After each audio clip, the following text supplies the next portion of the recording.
And then we, you know, so we looking and we're like, wow, she's nurturing me. She loves me. And we get caught up in that process. And when we get caught up in that process, it's almost like being that we're in kid mode. Remember how parents, when our parents wanted, when they wanted their sons to do certain things, like, didn't I ask your daughter to go? Didn't I? Oh, yeah, I forgot. Oh, yeah, because they was just so caught up on just locked in that mode. And so you have men who do bend over backwards for women, but sometimes we get caught up and we get turned backwards in the psychological mindset of being young again and like, wow, she's just taking care of me. She treats me just like mom. And so a lot of times men, not conscious, will seem as though we're taking what you guys are doing for granted. But it's not that. It's just we're locked in. And then we instead of us recognizing and saying, you know what, she does need my help. I need to take this garbage out. You know, I shouldn't have to be reminded to do this. This should just come naturally. You better work. So that's standing ovation. That's where standing ovation and applause. Well, interesting. So what is your advice for us women out there who are in relationships with men that we love, with men that we know who love us, but we honestly feel like we're the ones doing the heavy lifting, like we're the ones that are giving just a little bit more than the man? What's your advice for us? Well, it's three things. First, talk to him in metaphors that he can understand. When I say that, I mean like when you talking to him about, you know, the situation, like say, for instance, you being nurturing and so forth, and he's not helping out. Be like, boo, we got to get our giants on. He's like, what do you mean? We're like, we're a team. We got to do this together. So I need you to call me and go. Let's go shopping again. Let's go do this food shopping. I need you to do this. Can you do this? And once you're able to like talk to him and put the we in it, and because like what that does is that snaps him out of that being locked into that child mode, and it's like, okay, we got to get back to business. So when you talk to him, especially sports metaphors, because men love sports, most of them anyway. You know what I mean? And if they're not big on sports, talk to them as far as video games. The second thing is more or less just, you know, when asked how was the day or whatever like that, I'm like, you know, I'm a little tired. You know, I get tired sometimes. I come home and this isn't done, and I'm not trying to be a bee or anything like that. I'm just saying, when I come home, you know, sometimes I just want to just kick back and cool out, and I don't want to just come home and have to wash the dishes. If I'm cooking, I don't want to have to come home, wash the dishes, cook, clean the dishes, and take the garbage out. I need some help. Mm-hmm.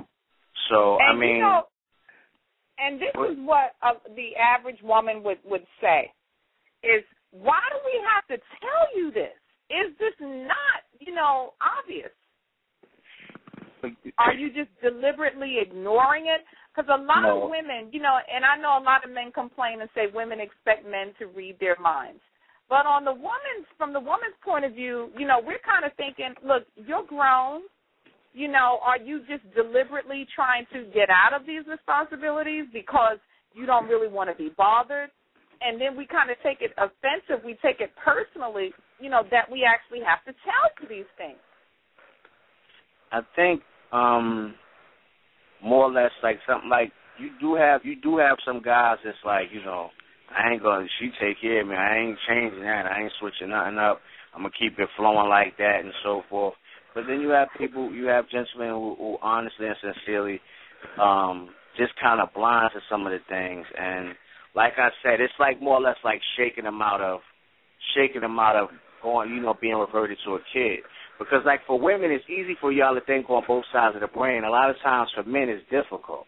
When they start trying to do it, we get like brain freeze and we get stuck. But for y'all, it's like I heard that. Look, the same thing that happens when I ask my husband, so what are you feeling? Or what do you think about that? And, you know, it's so funny. Look, ladies, are you hearing this information that the good Rebbe Rev, the good pastor, is passing out? These are some gems of information. Get you a piece. And, you know, and I do agree, like, with the men, you guys' brains, you know, for the most part. Now, I know some men who kind of, you know, don't fit into this stereotype, but for the most part, like I know, like with me and my husband, my brain, you know, and my husband is a really smart guy. He really is. But he is no match for me when it comes to, like, verbally, like an argument or looking at sides of the story or this and that. Like, I can whip around. I can, from past, present, and future, I can whip out theories. I can make the connections, and I can basically, you know, talk circles around him while he's still sitting there trying to figure out how he feels at the moment. And so sometimes if I really pissed him off, like days later, he'll be like, well, I felt, you know, and I'm just like, okay, really? Like, you know, and there is that delay with men, you know, that they're not really as conscious of their emotions as women are, and they don't really have those abilities to kind of pull themselves together and get their arguments out at that particular time. And if they're interested, it's got to be something they're interested in. Like, you have to have really pissed them off, and then for them to feel victimized, and then to even come back later on and say, wait a minute, you know, I should have said this, you know. So they come to you like 3 days later, and another thing, and you're like, okay, you know. Yeah, I've had that experience. I've definitely had that experience where, like, I'll definitely dominate the entire conversation, and then, like, he'll bring it up, like, later, like 2 weeks later. And I'll be like, but I thought we finished the argument. But that's because I finished the argument in my head. Right. And he didn't get a chance to catch up, like you said. It takes him some time. It does. Or just have no concern for closure. That's what I see all the time. Say that again, please. Oh, they just have no concern for closure. That's the thing that drives me bonkers. You know, when you express yourself and you're very detailed, you get very little detail back, no detailed response back, and then it's just done. Like, you feel like, oh, it's resolved. I've let you talk about it even though I haven't expressed myself. We haven't talked about it if I haven't heard what you think. We can't resolve it. And I know what I think. Right, and I think for them, you know, like we were saying, is it's not that they don't have a regard for closure, but a lot of them, they, you know, you kind of, it's almost like you catch them like they're a deer in headlights. Well, you come with, and I feel, and I came to this conclusion, and I made this connection, and they're looking at you like, but they experience the problem, though. I don't understand that if they experience the problem. But, you know, I don't think they really do. But we're talking about them like they were another species. But okay, no. You know, though, the thing about it, though, on that end, for some men, you know, that's hard. I mean, I don't have a problem with it. I like, you know, I like robust debates. So if somebody comes at me that way, I can fire from all angles. And I have a problem with that. I'm like built to be a lawyer. But I mean, sometimes, especially like when you did, like when it comes to like talking to a man about his emotions and so forth, it's sometimes like men, we're taught to guard our feelings. We're taught that from our fathers and so forth, and the men, and don't cry and all of that.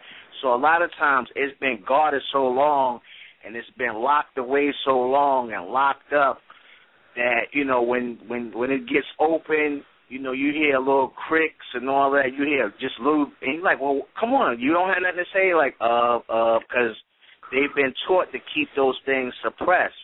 And so a lot of times, I mean, even amongst men in general, men talking to other men. That's why, like, a lot of churches now are having, like, men's groups. And even in men's groups, men are they're closed. And so we learn a lot of times from each other how to, you know, open up and to share how we feel. And, you know, to realize that there's nothing wrong with that. There's nothing weak about sharing your emotions. And for women, you guys are real emotional because, you know, you're made from the rib of man, close to the heart of man. So that's why y'all a little deeper than us and all that. God designed y'all that way, so y'all could bring the best out of us. Preach on. Can I throw this out there? I'm curious. Like, when you say that women are made from the rib of man, is that something that you believe in literally? Yes, literally. Okay, all right, right on. Right. See, this is why this is Inspirit Talk Radio, and everyone, you know, has a different perspective. Quite interesting. Very interesting. Okay. And I got a pet peeve. You know what? We've got. Hold on 1 second. I think we've got Brother Mike with us. Just a second. Yay. Come on in. Okay, if I can only learn how to. Okay, yay, Brother Mike. Hello. Hey, what's going on, man? Hey, what's going on? Sorry I'm late, y'all. That's okay, better late than never. It's all about the love. You know what? And welcome to the party. And you know what? We're going to see what's going on with our caller Jay and see if he's ready to add his 2 cents. Hi, Jay. You're on Inspirit Talk Radio. Well, thank you for the invitation again, and I had several comments going back to the low hugs and going back to the nurturing aspect of relationship, and then the issue of communication. But I think that if we deal with the pet peeves or low hugs, I think that men oftentimes are not called on the carpet. They're not addressed when things happen. They've been allowed to slip and slide in and out of relationships and with such shady activity until by the time that they are called on the carpet, all they give is excuses for their behavior. So I think that they have to immediately be addressed if somebody's giving you an inappropriate hug. And I think in chivalry and even in the issue of ethics between men and women, that a man cannot extend his hand to a woman and to intrude her space. She has to invite him into that space. So I think, loving that. I think that there are things that that men don't understand because they haven't been taught and they've not pursued the information in order to make relationship work. I think if you go back to the issue of nurturing between men and women, I think that women have nurtured the boy and not the man. My brother was talking about the nurturing aspect, that, hey, our mom asked us to do this and, we forgot. And so psychologically, we think that, it's the mother. But I often share that there is 3 entities in an individual. There's the man, there's the teenager, and there's the little boy. And the woman, and then on the female side, there's the woman, and then there's the teenage girl and the little girl. But you have to know in your relationship which one needs which entity. And so if you're going to deal with the nurturing of a mother, many women nurture the boy and never nurture the man. The little boy is the dreamer, but it's the man that brings the dream to pass.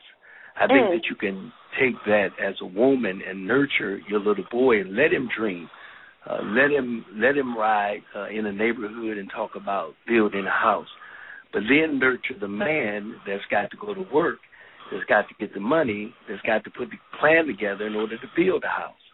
So I think that often, if you deal with a woman, a little girl does not want her man to be her father, but she does want that man